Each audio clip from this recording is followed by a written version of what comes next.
Hey guys, Drifter here. Welcome to Modern Warfare in Depth. In today's episode, unfortunately, I have to talk to you about a Placebo patch because the most recent patch really didn't change very much. Only one gun got a significant change, and the rest of them aren't going to be very different. It's not what I was hoping for or what I wanted, but when I tested, basically everything was messed up. I kinda wish that wasn't the case, and the things that weren't messed up were overall very, very minor. So let's start off at the beginning. The Stryker 45 300mm poly barrel was supposed to have its aim down sights and range adjusted.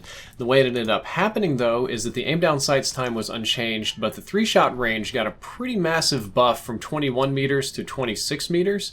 So it's basically just a pure bonus attachment now. Nothing wrong with that, I guess, but I don't think that's what was intended. The Model 680 was supposed to be getting a lot of ADS and range adjustments both on the base weapon and on the various attachments, but that didn't quite pan out. Basically, when I tested everything, every single attachment got its range increased by about 1 meter across the board, with the exception of the little very short stubby SWAT barrel. But it'll say, minor range increase here or range increase on the base. It's just literally go watch 2 episodes ago and add 1 meter to that, and that's all that changed with the Model 680.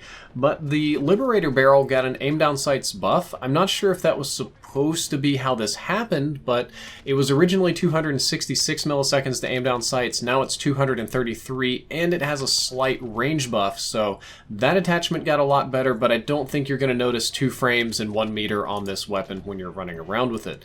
The only weapon that got significantly buffed was the R9O, which is just, I don't know how this happened, but the FTAC Sentry got massive buffs. That particular barrel, the one-shot range increased from 3.9 to 9.7 meters. I got a massive one-shot kill range on this. I'm just kind of hoping I didn't do it wrong, but those were the numbers that I got live on stream.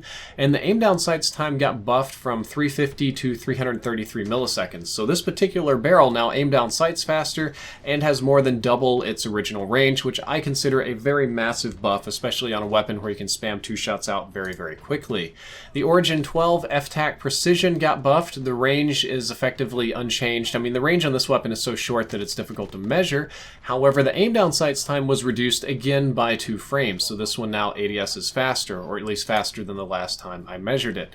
The underbarrel shotgun overall got what I would call a rebalance. The pellet count was increased from 4 to 8. It used to literally only be a 4-buck or 4-pellet shotgun. Now it's double that at 8, so that's going to make it more lethal. You have an increase in ammo capacity, but you also have a decrease in rate of fire from 180 to 130 RPM. So this is just kind of, it's not necessarily good or bad, it's just reworking the gun. And I think the goal is to make it feel more consistent when people are shooting, because every now and then you would get very unlucky with the 4-pellet shotgun and have 3 of them miss, and it'd be kind of miserable.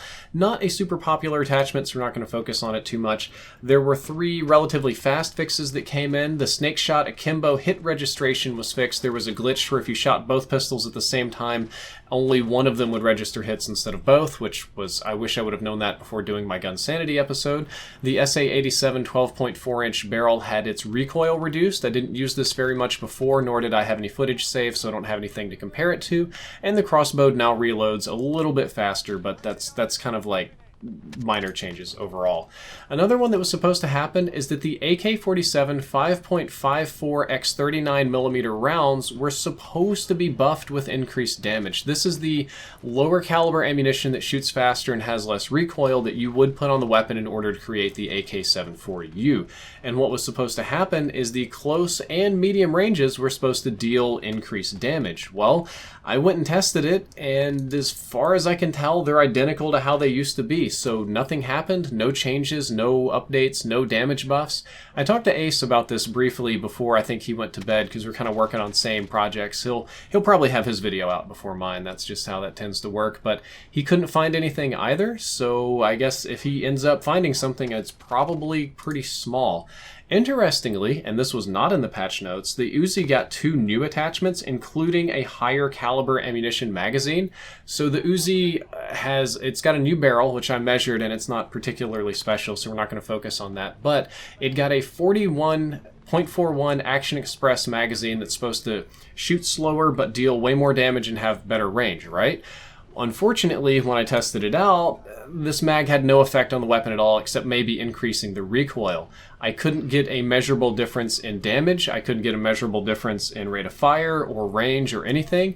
It seems that the attachment is bugged and definitely not doing whatever it is that it's supposed to be doing, which is kind of that's probably the most heartbreaking thing about this patch for me, because I really kind of wanted to see the Uzi be viable again. My inner troll just wanted to see like this Uzi meta come out, and until they fix whatever it was supposed to be, it's not going to happen. So I kind of wish that wasn't the case, but it is. There are some things that have been added. There's Giant Infection, which is a 48-player ground war infection on an Anaya Palace, which I can never say right. It's literally just infection at ground war scale. It's kind of bananas. Infection really isn't my thing, but I know a lot of you guys love it, so I hope you have fun. And finally, two last things. There's a new gunfight map, Bazaar, and dismemberment seems a little bit more frequent now. I haven't quite figured out the secret sauce as to how to make it happen, but I'm seeing more chunks, more gibs, and more overall gore in this game, which is a nice change.